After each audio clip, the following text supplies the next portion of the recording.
Welcome to Gogopreneur, where Gogo Bethke, your host, interviews badass rock star entrepreneurs of the world, figuring out who they are, how they got to where they're at, and the lessons they learned along the way so you can learn those lessons and turn it into money. Let's go get them. Welcome to this episode of Gogopreneur. Today's guest is Adam Jablin. I actually got to meet him personally at the Tony Robbins Mastermind in West Palm Beach, I think, somewhere South Florida, right? And it was so nice to get to meet him, but it was poolside. It was super quick. We only had like 15, 20 minutes to get to know each other. And I really wanted to pick his brain because he's 18 years sober. And you guys know, I talk about the mindset and the power of the mind and control over your own life. And I think he would be a perfect example, not only to show us that it's possible, but also show us how to actually get it done. He's the founder of the Heroes Project, and he is here with us today. Adam, come on in. Hello, my Gogopreneur friends. Are you frustrated by not knowing how to reach that 7-digit mark in your business? Maybe kind of like stuck in the progress? I want to invite you to GoGetEmCommunity.com. It is your last stop to becoming a 7-digit entrepreneur. You will have access to monthly live calls with me and industry experts and Q&As at the end. Every training video is recorded. We have a massive knowledge library.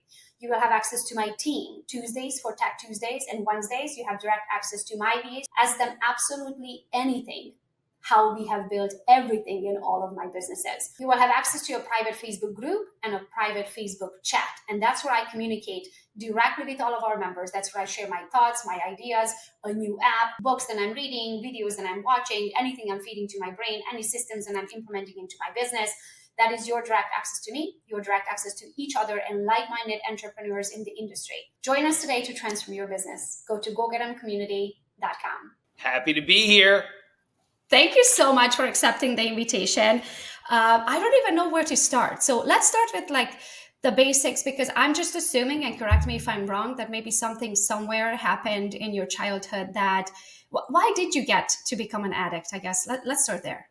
You know, my very first insecurities and fears and you know, the things that would make my mind worry were my weight. I was the fat kid growing up. I was the heavy kid. You know, my dad teasing me would call me El Chubbo. I grew up in the 80s, and there was a movie called The Goonies, right? And this kid called Chunk would do the chunk shuffle with his belly, and everybody would ask me to do it. And it just, you know, it gave me two things.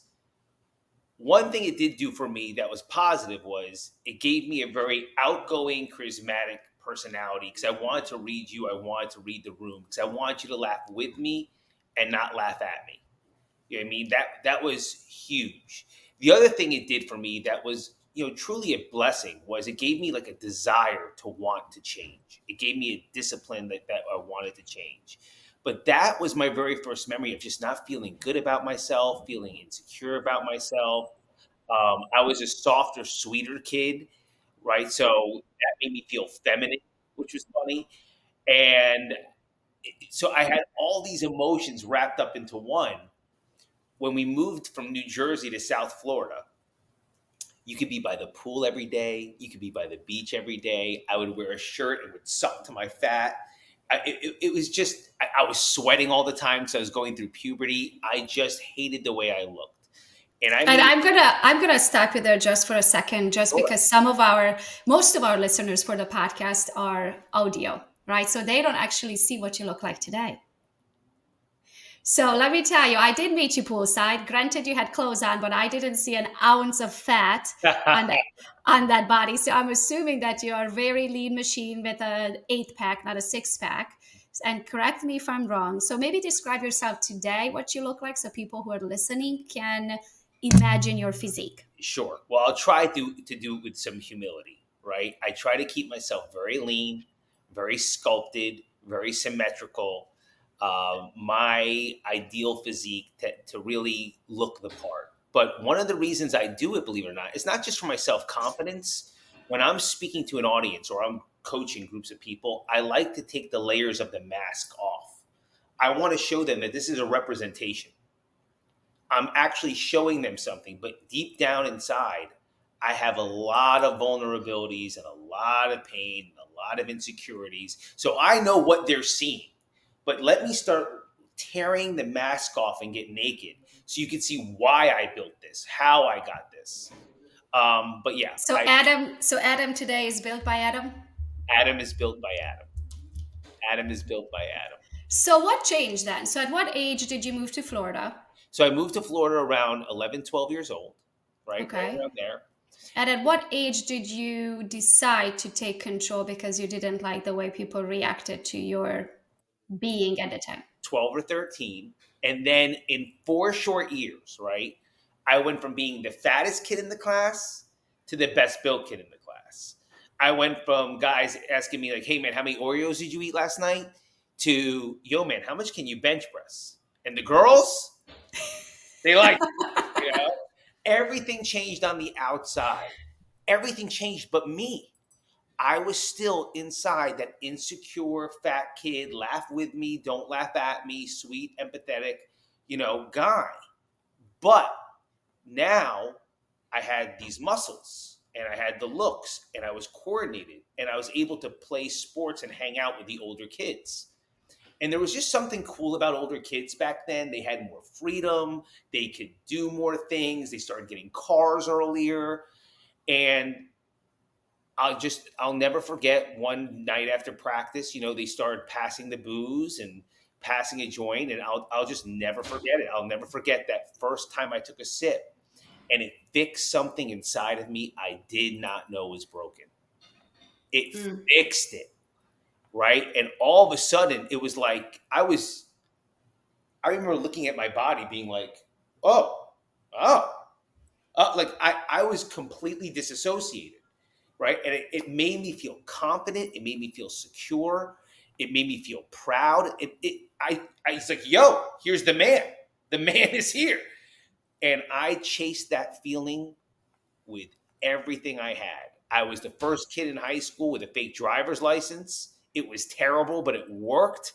I went to Arizona State University for college because it was the #1 party school in the country, which it was. And I dominated there. You know what I mean? It was sex, drugs, and rock and roll. And alcohol and substances became my driving force because it was giving me confidence. How long did you did that? And did you do that on the price of your physique?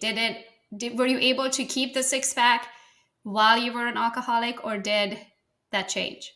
Well, that's funny you ask. I went absolutely insane.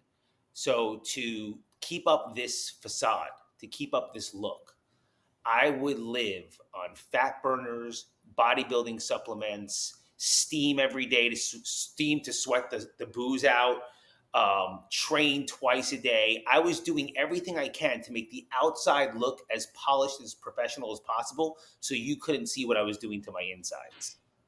So the answer is you still look good. The look didn't suffer. You just had to work twice as hard for it. 3 times as hard for it. But all of that is what finally started to backfire because I was taking so many substances. I mean, I was taking Percocet or Oxycontin or Darvocet before I worked out to not feel my injuries, quote unquote. I would take Xanax to calm down, Ambien to sleep. Ephedrine, and back in the day, there was this fat burner called ephedrine, which would race your heart up to, I can't even explain it how bad it was. I would take coffee and ephedrine and walk or try to jog and sweat the booze out. Living on protein powders and synthetic bodybuilding supplements all day because it's all my stomach could handle. If I put food in, it didn't even know how to digest it. Enzymes, probiotics, just living on anything and everything to look the part, but dying on the inside. Wow, I can't even understand it. I don't think you and me had a chance to talk about this in the 15 minutes we got together, right? But like I'm your opposite. I don't even know what these drugs are. I could have the worst migraine in the world. I mean, I will be close to calling a priest before I will pop an Advil. Like, I don't take any medication. I don't have any drugs minus the weight loss shots that I started because I finally gave in and I was like, I freaking tried everything. I tried raw diet, intermittent fasting for 6 months, workout, not workout, drink, not drink, tried it all, gained 1 to 2 pounds every single month. So I finally gave in and I am officially out to the world. on weight loss shots, and it's working. I'm 121 pounds. I'm super excited with no side effects. But other than that, and my breasts, right? Like they are as clean as someone can possibly be in the United States. I mean, try to eat organic and all that.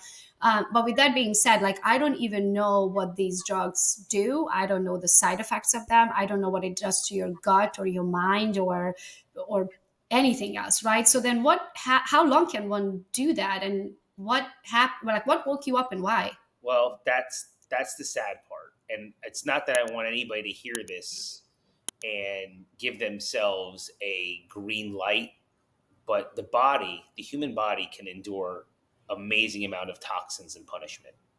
Amazing amounts. It's terrible. And it gets used to it. This is actually where we can go from an unhealthy, like let's say a habit, to an unhealthy dependency to an addiction. In the beginning, it's just a bad habit. Before you know it, you actually start becoming dependent upon it.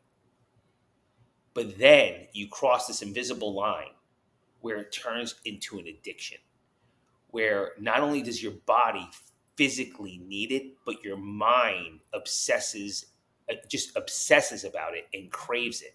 And once you give into that temptation and you put whatever it is in you, the cravings are not to be explained. You crave it as bad as you want to breathe air. So I got to take this ride till I was 30 years old, until my former wife intervened me with my family, and I went to rehab, and that's where my spiritual journey happened. So I was super excited to have this conversation with you because I did get to share this with you. So growing up, my dad was an alcoholic. My dad is an angel of a man until he drinks. And then it changes his personality. So did you have personality issues, or did you stay the same loving, fun Adam, just little drunk? My dad was not the same person. So my dad was a totally different, like he went from angel to asshole with just a couple of drinks in between. So did it change your personality? So Dr. Jekyll and Mr. Hyde. So I pretty much stayed loving, open Adam with everybody except my former wife. She was the one that had to deal with my shenanigans. And, she got to see the real me. And look, it's a marriage, right? So you're throughout the years, Good, bad, and the ugly. Look, you're building up resentments towards each other. You're building up a life together. You're trying to ride this wave of life. We didn't have outside help, so alcohol is truth serum. So I would be, Mr. Life of the party, Ferris Bueller with everybody else. But the second I got in the car and she was ridiculing me or commenting or why did you have to say this, I would just let her have it. Things that I would not say if I were sober. So that I feel bad about. Never physically abusive, but but verbally. So there was a Dr. Jekyll, Mr. Hyde component. Yeah, my dad was physically, verbally, everything. My mom would tell us, and granted, this is Eastern Europe, this is back in the 80s, right? Like so many things was going against the poor man. This is communism. And I think my dad was born to be an entrepreneur, and that wasn't an option, right? You were working for the greater good. And I think he just drank his sorrow away because there was nothing else to do but go to work, make money for the common good, and then not have anything to show for, right? And having 2 young children, my dad was 19 when I was born. I'm not justifying, the childhood that I had because of the side effect of alcoholism. I'm just trying to give him a little more understanding so I don't hold it against him, right, of why he possibly did what he did. Being a child, I could not understand it. Like my mom would tell us to go hide, your dad's coming home. We used to live in a high rise, and we had like the intercom, right? So when someone entered the code, opening the door, you know that they're coming home, right? So we would know your dad's coming home, go sleep, act like you're sleeping, hide so he doesn't start talking to you, because he would keep us up all night. We would talk about nothing in circles. He would break things, beat us, just the childhood that I don't want to go back and visit. But I always wondered, why can't someone just stop it?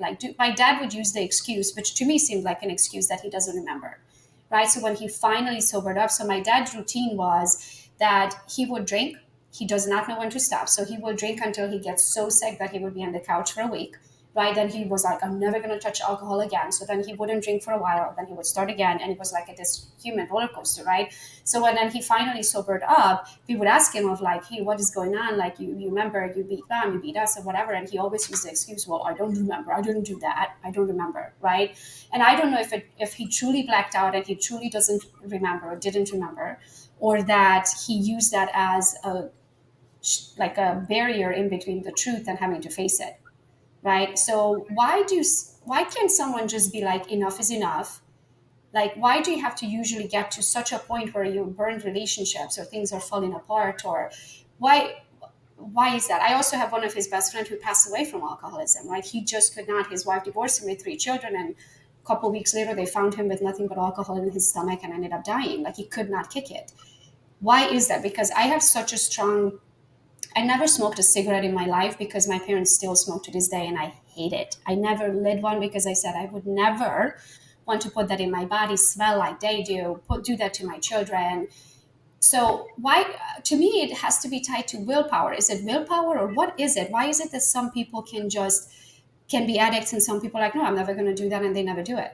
It's got nothing to do with willpower. So what is Your it? dad and I have enough willpower to run through a fucking wall. It's What got is it? nothing to do. Well, let's go over this real fast, especially talking about your dad. There are two E's I want to talk to you about. The drinking explains his behavior. It does not excuse it. It explains it. Your dad was Explain me that. sure. Like you said, when your dad was sober, he never behaved that way. No. When he was drinking, he was a maniac. So the drinking explains why he was behaving like that. It does not excuse it. Example, I start drinking again. I kill somebody in a DUI. Let's not use your dad. Put me on it. I kill somebody in a DUI. I would never kill anybody. I would never kill anybody. Me drinking and running into somebody explains what happened. Does it excuse the death? No. I'm going to jail. So alcoholism and addiction is a disease. It's a disease known around the world as a medical disease. Some people want to call it a lack of willpower. It is not a lack of willpower. You need 4 components to be a medical disease. 1, you have to be primary, not secondary. Primary. So what that means is, secondary would be this. I ran my car into the wall and then I drank.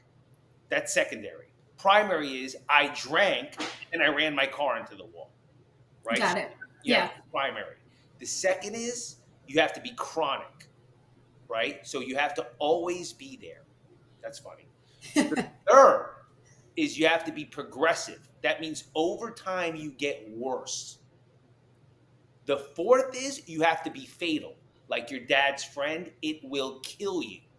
It did, yeah. Take one of those components away, you have a disorder, and that's bad enough. That's bad enough. So your dad was sick. I was sick. It is a mental, spiritual, and physical disease. And I truly believe you can detox the body. You can go on all the health and wellness journeys. You can make all the money in the world. But if you don't get spiritually right first, you will drink again. Yeah, so I'm super thankful for my dad. He stopped drinking, I want to say probably 10, 12 years ago now. For a while, he didn't drink at all, nothing, because we were always worried that if he starts, then he doesn't know when to stop, right? And now, 12 years later, they can go to a wedding, he can have a drink, we can sit down, have a glass of wine, right? He does not go back to his old ways, right? He doesn't go back into raging. He'll have a drink like a normal person does, and life is fine. But in the back of my mind, and I can talk for my mom and my sister, I always worry if this is this drink going to be the one that going to be one too many again, right? And thankfully, I feel like nothing's wrong with a glass of wine. I mean, look at Italy, right? Like there's these blue zones in the world and they live forever from a glass of wine. Nothing wrong with a glass of wine. It's just, in my dad's case, is not knowing when to stop and when one turns into 10. Well, right? So Yeah, Yeah. look, your dad may be classified as a heavy drinker that was going through a very emotional time. There's nothing wrong with a drink for a normal person. Yeah. There's something wrong with a drink for an alcoholic. There's nothing wrong with a piece of cake for a normal person. There's something wrong with a piece of cake for a diabetic. There's nothing wrong with strawberries unless you're allergic to strawberries. So, it depends on the person. Yeah. Yeah. So let's go back to your story. How old were you then when, I got sober, yeah? 30 years old. So I took all that drinking, all that drugging, all that punishment to my body to 30 years old. And what happened then? Why? So I was intervened. My daughter was 6 months old. I was running the family business and I was killing myself. And I went really, really dark. Like, I can't even tell you the darkness of the soul that I had. Life had no meaning. I thought everybody was full of shit. Politics, sports. I had the house, I had the cars, I had the beautiful wife, I had a child. I thought when I had a daughter that it would like save me. I thought having a kid would be balloons and puppies and Disney World and love and harmony. And I didn't really realize that it was sleepless nights and baby monitors and baby formula and worrying about something more than you've ever worried in your life. And it just added to it. So I So went who did the intervention? a guy named Michael Walsh, who I'm still very close with to this day. Who initiated it? My former wife initiated it. What happened, this is actually a special story I don't talk about a lot.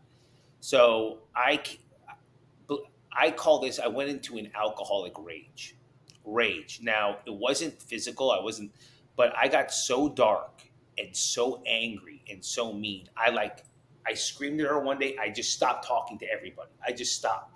I would go in the house, walk right by her, feed my child, put the child down, go into the guest bedroom. I just went dark. And it was like that for 3 days. 3 days, just cold, ice cold. And one day I was driving home and it was really weird. It was almost like I was possessed, like a spirit like had left me. And I remember driving being like, what am I so angry about? Like something had left. It just left. And I came home and I was exhausted. I apologized. I passed out. She had already started planning my intervention. But everybody was kind of like, is this necessary? Adam's running the company. He looks great. Remember, I built that outside. That night, I woke up in a panic and I went to my daughter's crib and I just prayed like I've never prayed before. Just like, God, please help me with this. Help me, help me. But I couldn't sleep. So I still went outside and into my car and I took a couple of Xanax and Ambien and drank it down with a beer. When I turned the alarm off, my former wife ran to the window to see what I was doing. And she saw me outside by the car and she was like, no, we're doing the right thing. He needs help. The very next day was my intervention. How did that go? Interesting. So I went in, I had no idea what it was. It was before the show intervention. This remarkable man comes and welcomes me at my parents' house. And I'm like, I don't even know who this guy is. I'm like, nice to meet you. I'm using my charm and my charisma. All of a sudden I see my family sitting around me. And he goes, listen, I don't know if you know what this is. Everybody's written you a letter. Just don't say anything. I'm here for you. Listen to these letters, and then you'll have your turn to talk. My brain's going like, you're here for me. I don't even know you're here for them. And one letter after another just started breaking my heart, just peeling the layers off me. We love you. You're such a good person. Something beautiful about me. Then in the middle, oh yeah, we know what you've been doing. We know what you've been up to. And every alcoholic and addict thinks they're getting away with everything. Like, oh yeah, we know. It's just shame and guilt just riddled me. And then the third one, another loving comment about me, and will you get help? It's a sandwich. Yeah, it's a sandwich. And I just wanted the pain to stop. I'm like, yeah, I'll do whatever you want. Like, please stop crying. Please stop reading these letters. And that's when the show began. He saw that he had me. And he starts telling me about this rehab. It's called the Hanley Center, who I'm still very close with and affiliated with.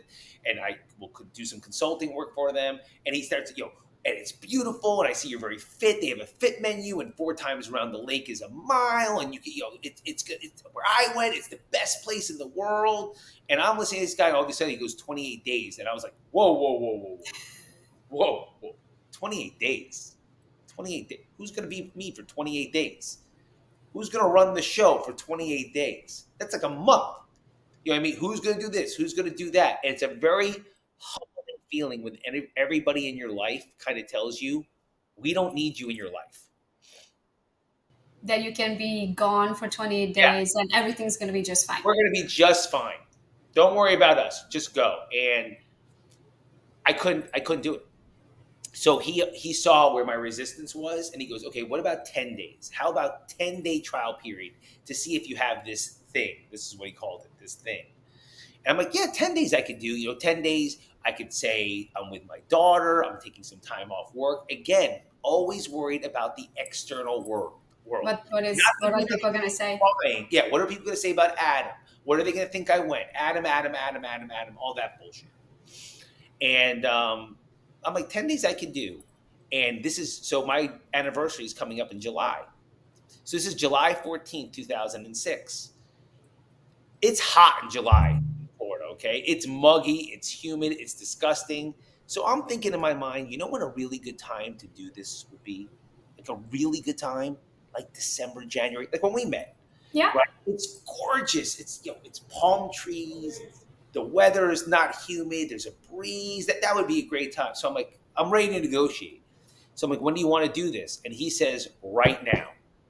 You get paid for the hour what you bring to the hour. Or in other words, the fastest way for you to earn more is by learning more. Go Get 'em is your chance to learn from those who have walked the talk. Gogo invites all of the top performers in the industry to guide you through your success journey. You don't need to reinvent the wheel. The roadmap is already laid out. If you haven't figured out how to make money in your sleep yet, you're not running a business. You're stuck in a job. Join Go Get 'em to learn how to earn passively and have your money doing all the heavy lifting so you don't have to. To join Go Get 'em community, just go to www.gogetemcommunity.com and we will see you inside of our most amazing entrepreneurial community ever. Oh, like walk out on the door right now. Now listen, I'm not the most educated guy, but I can get around, I'm, business savvy. And, I know how to speak, and I could not understand 2 words. He said right now, and it turned into a ping pong match. He went right now, and I went, right now? And he said, right now. And I was like, right now? Right now. Right now, right now? Right now. I couldn't process what he said. It was too much of a shock to my system. I'm like, I need my clothes. I need to walk the dog. He's like, all packed. Cars loaded with your stuff. Dogs walk. Everybody's on board. It's time. And I surrendered and I went. And this is where my spiritual journey began. How did the 10 days go? The 10 days were the most painful, shocking,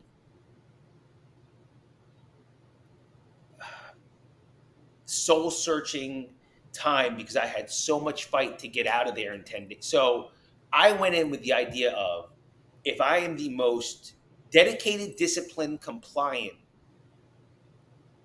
what do you want to call me, patient there, they're going to see there's nothing wrong with this guy. This guy's a machine. It's got to be his family. It's got to be the family business. It's got to be his wife. There's nothing wrong with this guy. So I went in with that mentality, right? Early parole.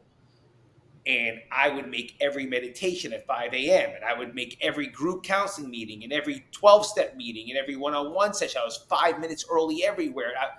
And this thing started to backfire on me. I'll never forget my first meeting with my counselor when he said, I had read this thing called The Doctor's Opinion in Detox. And he said, oh, what did you think? He marveled at me that I read it. And I'm like, there wasn't a lot to do in there. It wasn't like I had room service and the Lakers game. He said, what did you think? I'm like, I think there's a lot of me in there. And he goes, do you think you're an alcoholic? And I'm like, whoa. I heard like relax a lot. I got that a lot. Or take it easy. I remember hearing take it easy a lot. Take it easy, take it easy. And I said, that's a little extreme. He goes, well, let me ask you something. Have you ever woken up in the morning and sworn to yourself you wouldn't take a drink, and then later in the day you drank anyway? And I was like, every day. He goes, okay. He goes, did you ever make a deal with yourself? You'll drink today, but you'll only have 2 or 3. But when you start, you can't stop. And I'm like, every time, every time. He goes, all right. So if you tell yourself in the morning you won't drink today and you end up drinking anyway, and then you make yourself a deal that you only have 2 or 3, but you end up drinking way more, would you say you were powerless? And Gogo, it was like his knight to my rookie, his pawn to his queen. It was checkmate. I could not find a way out. And I was like, yeah, I guess I'm powerless. I guess I'm powerless. He goes, well, let me ask you a second question. He said, would you say your life has become unmanageable?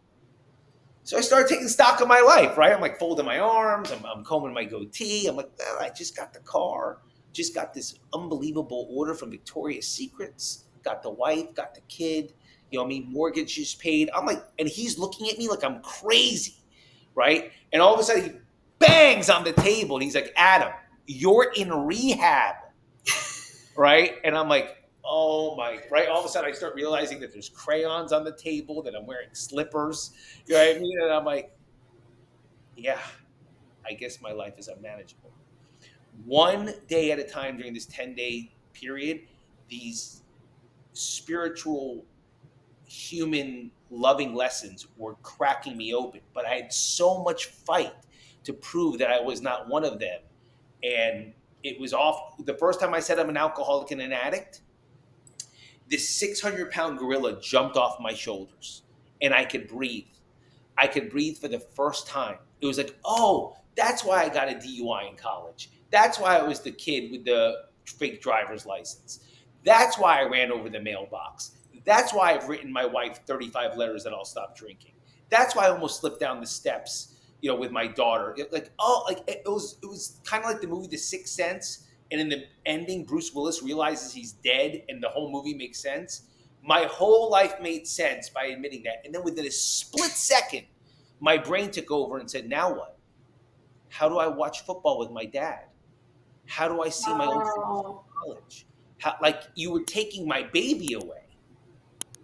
They had a sign up, right, with all the faces of every emotion, happy, sad, confused, you name it, it was on there, right? Frustrated.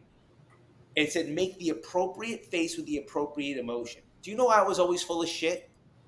I always was smiling and winking at you, making you think everything was okay, even when I wanted to kill you, even when I was sad inside, even when I wanted to just lock myself in a room and cry all day. I was always like, hey, good to see you. Adam Jablin, nice to be here. I was a phony. So you literally had to start as learning facial expressions, right? But what really hit me is when you said you just said it. What was it? How are you going to have a drink with your dad? How are you going to watch football? Yeah. So it's not only that you have to stop. There's so many things in your actual life that it's tied to that emotion of holding a cold beer in your hand. So not only that you have to learn not to want that, but you also have to learn now how to handle yourself in these situations, because life still has to go on. Like everybody else is going to watch the football game and drink a cold beer.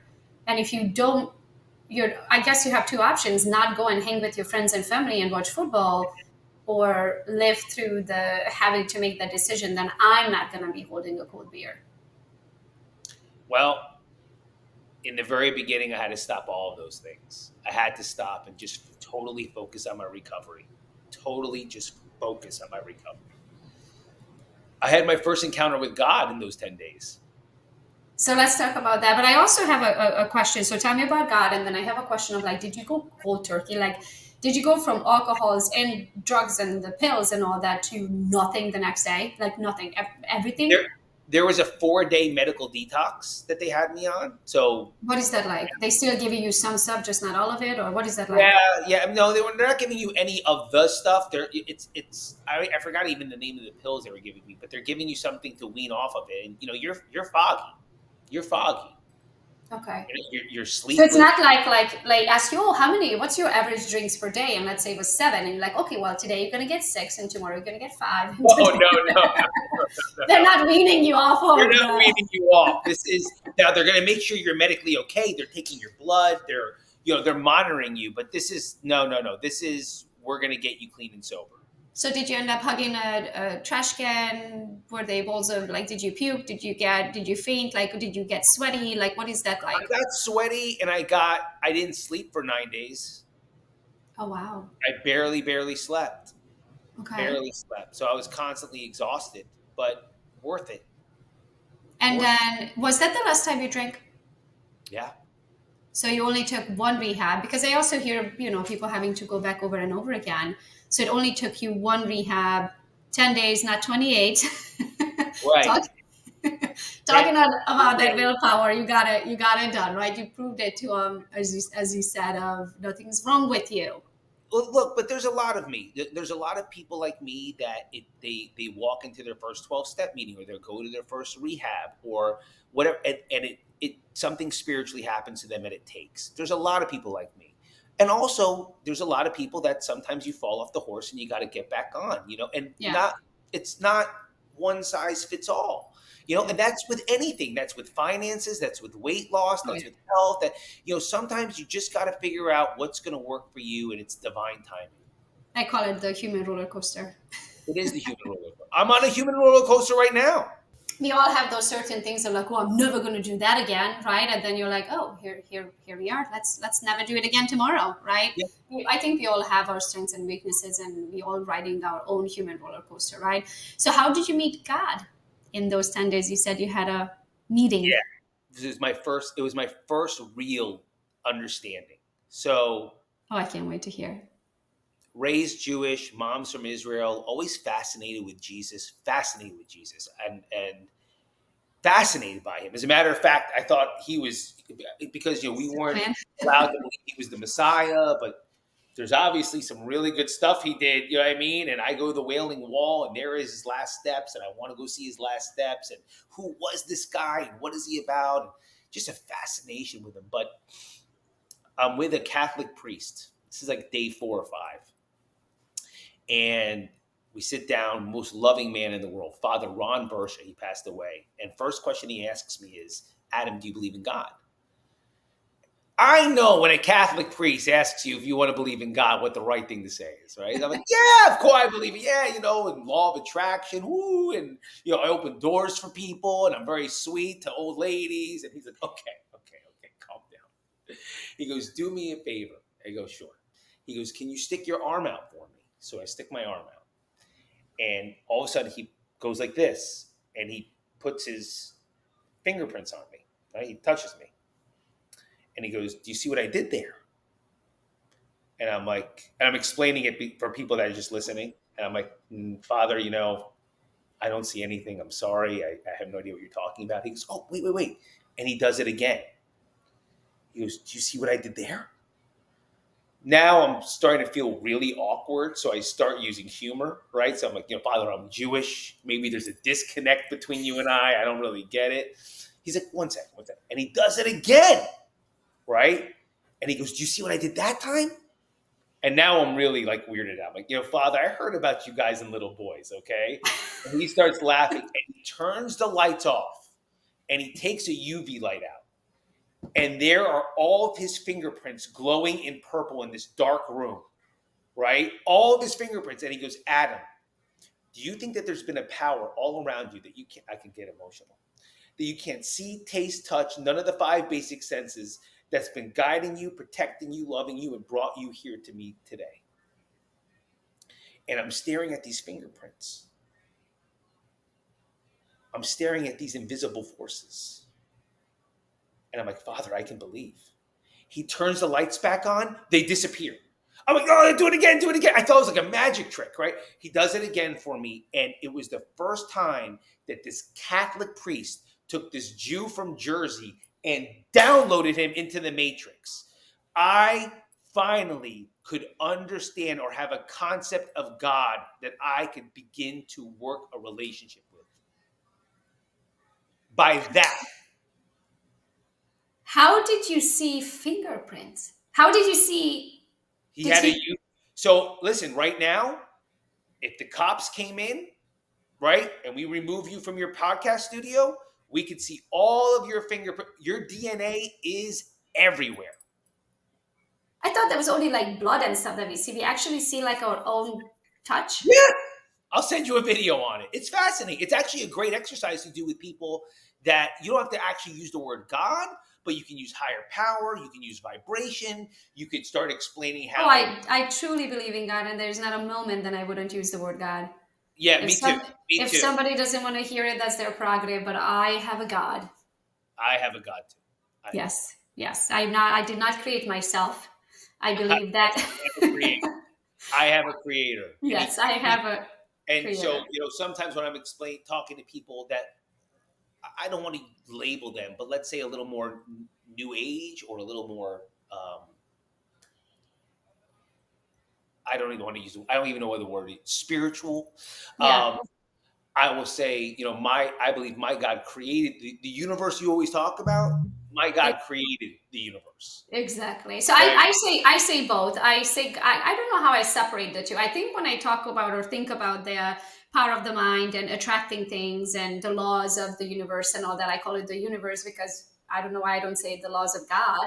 I call them the laws of the universe, right? And then when I talk about most on the spiritual side of things, not so much on religion, but like the Ten Commandments. I believe religion is man-made rules to how God wants us to. It's man-made interpretation of the word of God, I guess, and it's how people interpret it, right? So I don't necessarily believe in a religion, but I have faith, right? I think there is a difference between faith and religion. So there's absolutely a God for me, and I'm never going to be ashamed of using his name. So, but let's talk a little bit, since this is technically an entrepreneurial podcast, but I believe that mindset is so important, right? And we can do whatever we want if we have the right 6 inches between our ears. So I want to talk a little bit about your history, because what happened through alcoholism, it can happen to anyone, right? But you actually were born into a very successful entrepreneurial family. So can we talk a little bit about that, so people can understand your background when it comes to entrepreneurship? Sure. So my family grew to the number one lace, we would call it an empire in the world. We designed and manufactured lace for Victoria's Secrets, La Perla, Hanky Panky. But it goes into my story as well. My grandfather was a captain of industry. What does that mean? A captain. So he could see things before it happened. He can call the shots. He knew what machines to buy. He had courage. He had faith. He had a vision, and he was not afraid to risk, and he knew how to make relationships. He just knew, from yarn suppliers to to lace purchasers, to design teams, to forklift workers. He just knew how to make relationships.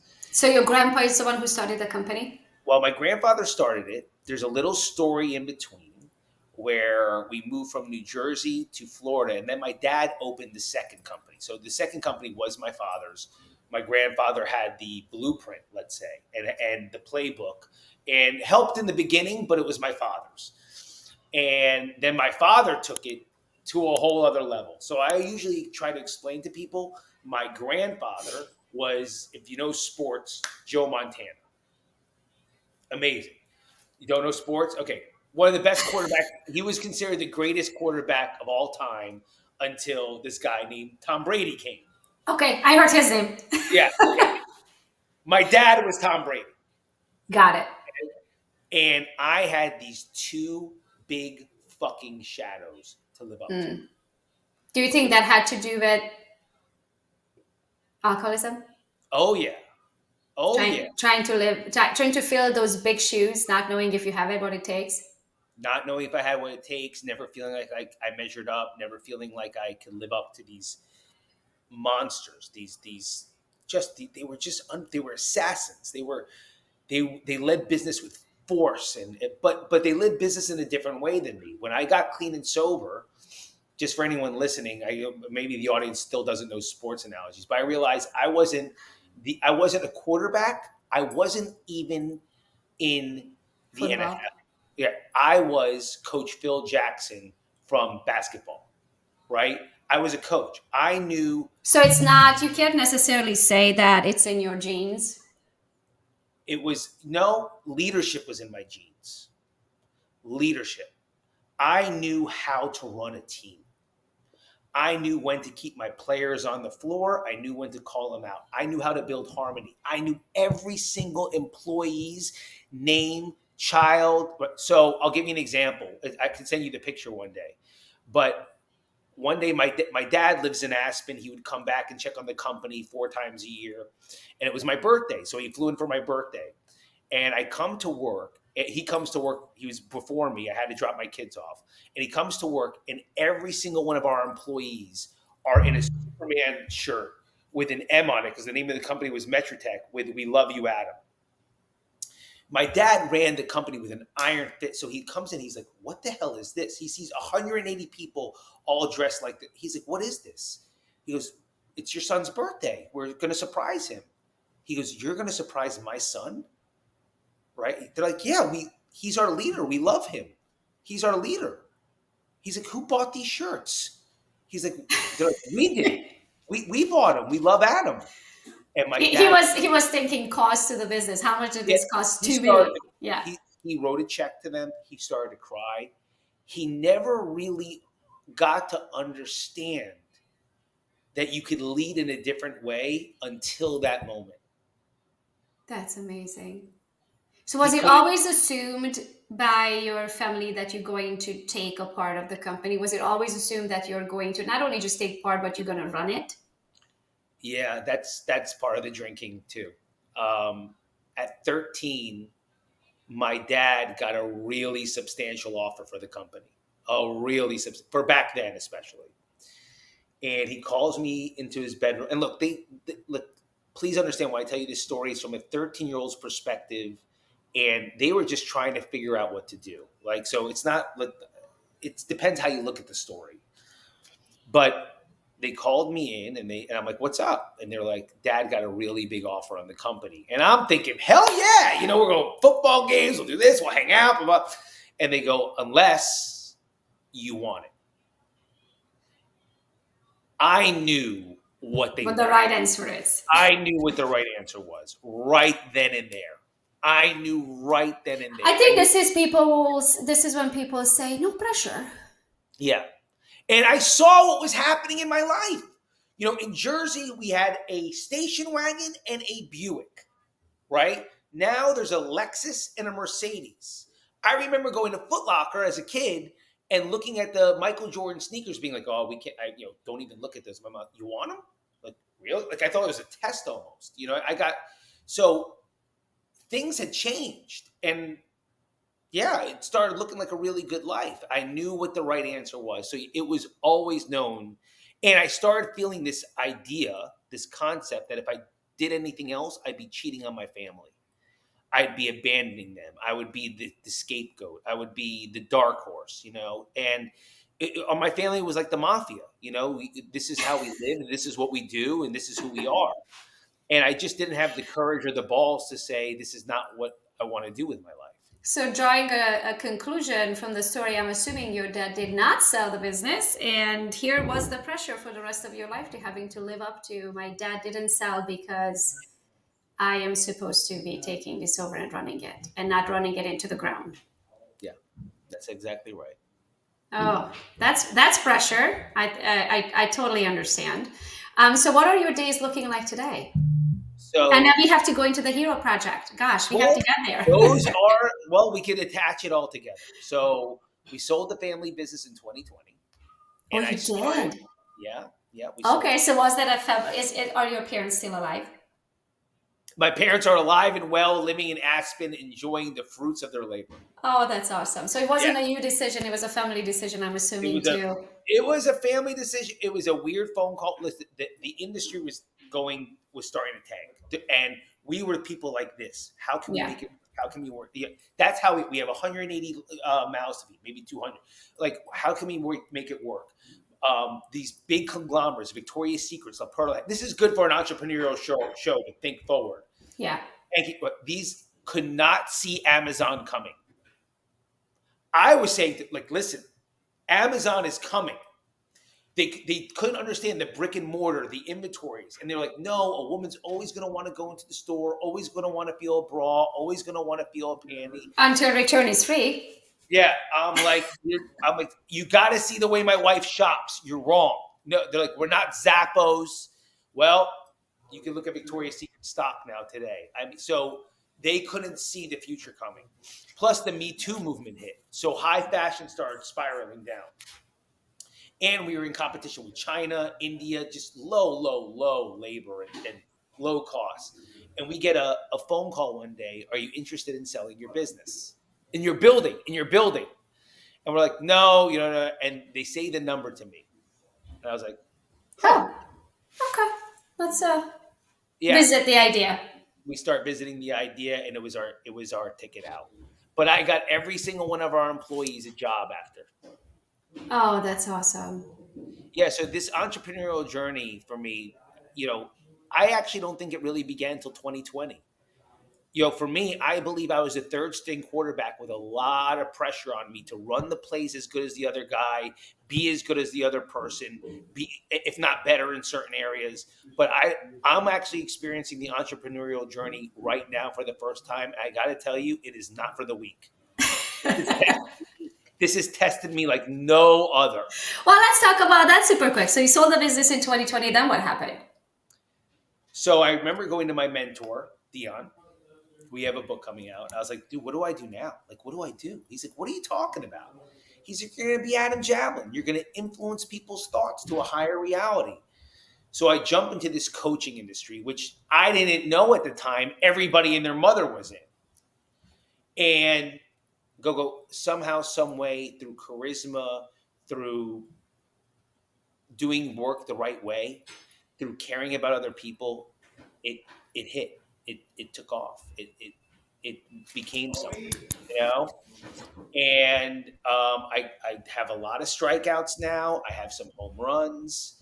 But this entrepreneurial journey is not for the weak. And I started this thing called the Hero Project, where I take people suffering from alcoholism, addictions, fears, insecurities, doubts, through their hero's journey, incorporating 12-step concepts, incorporating biblical concepts to everlasting freedom. That's what I do. So what does the hero's journey look like? What is the website for it? It's actually on adamjablin.com. Adamjablin.com. Adam Awesome. Jablin, we're forming a Hero Project website as we speak. Do you know what I mean? And that's the whole thing I want to talk to you about, funnels and this and that. Like, I want to talk to you privately about that. Yeah, so we'll definitely do that. I have a podcast right after this, but I think you texted me your cell number, so we'll talk later today on that. So, by the way, that's good for your audience. Have one entrepreneur ask another entrepreneur for help. I always say I'm the world's best copycat. Like, I go to the people who've been there where I want to go, like done what I want to achieve. Like, why would I go like Google it and spend 3 years trying to figure it out if someone's already spent the 3 years and they're really good at it, and it's going to take a 30-minute call to figure out what to do, what not to do, right? And pay for their expertise. Like, I like to say, then I pay for speed. Instead of spending 3 years of my own, can I figure it out? Absolutely. That person figured it out. I'm no dumb. I can figure it out. It's not that. Time is money.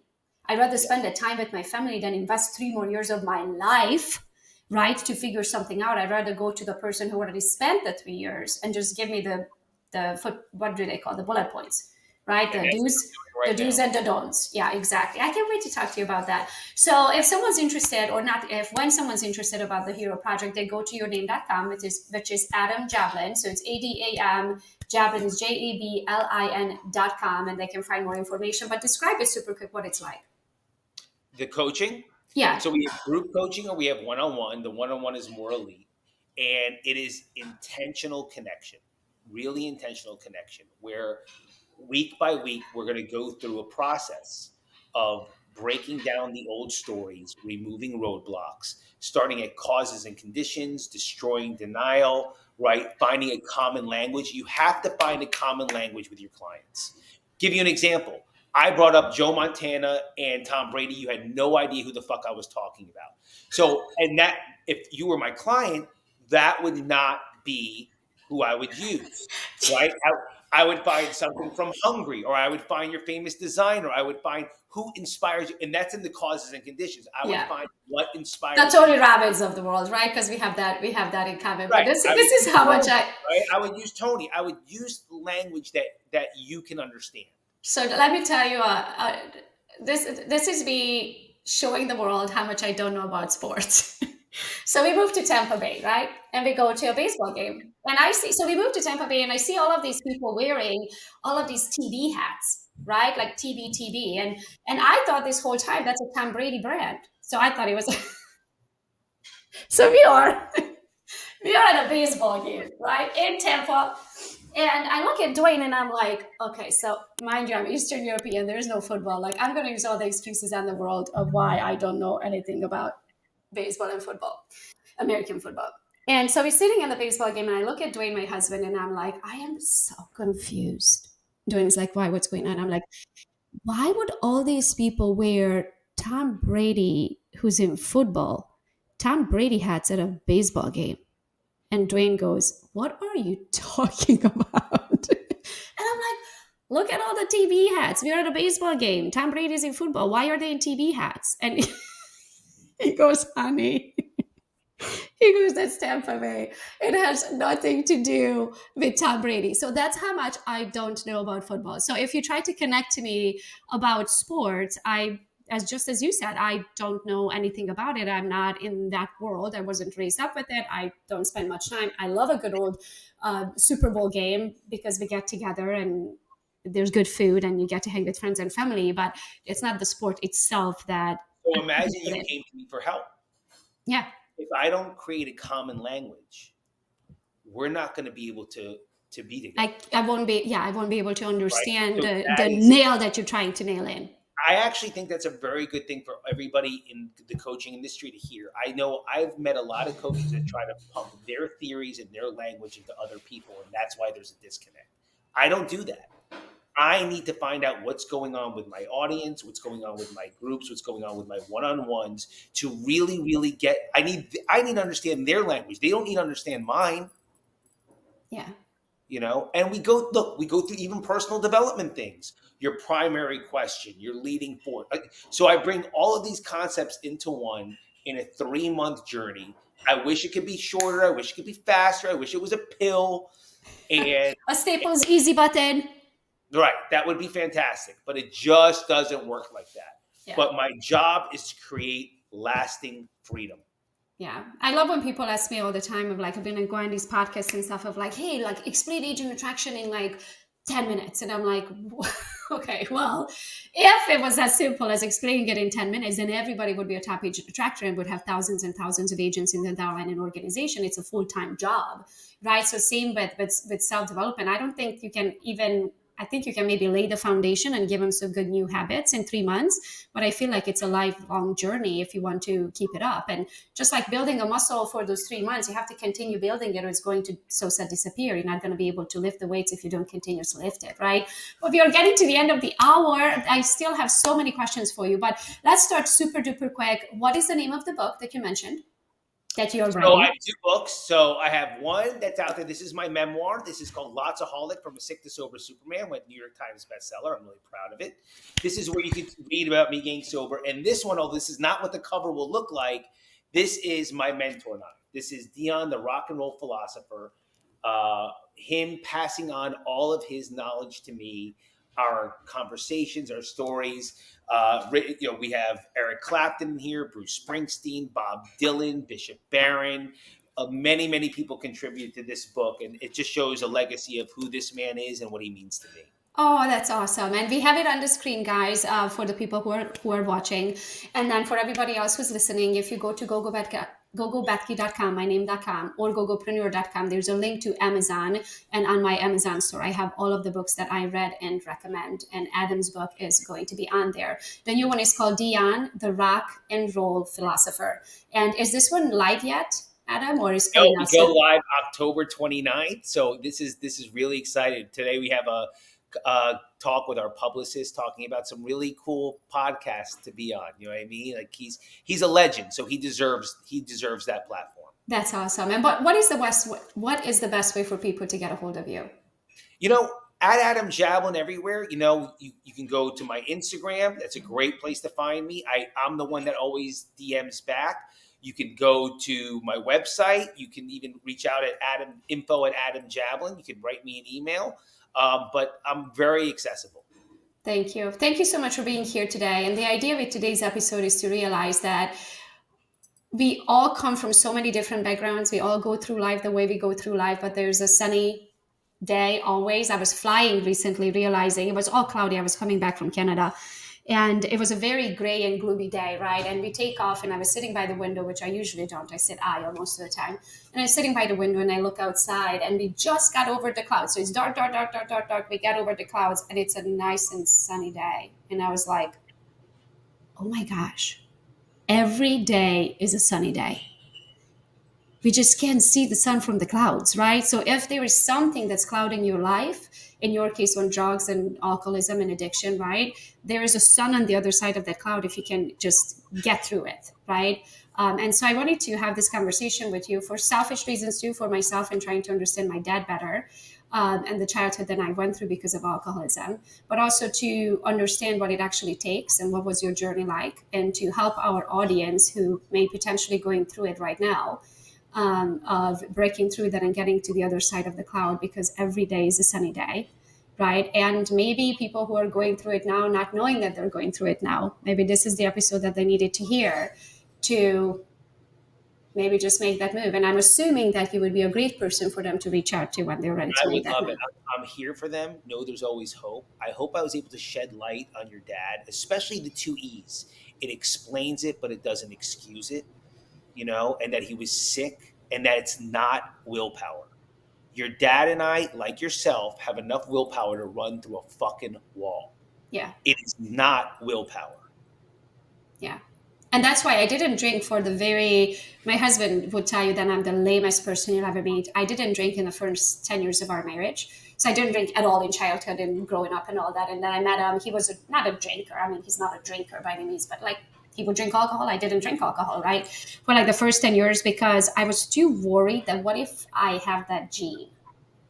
And I didn't want to find out if it's like genetic.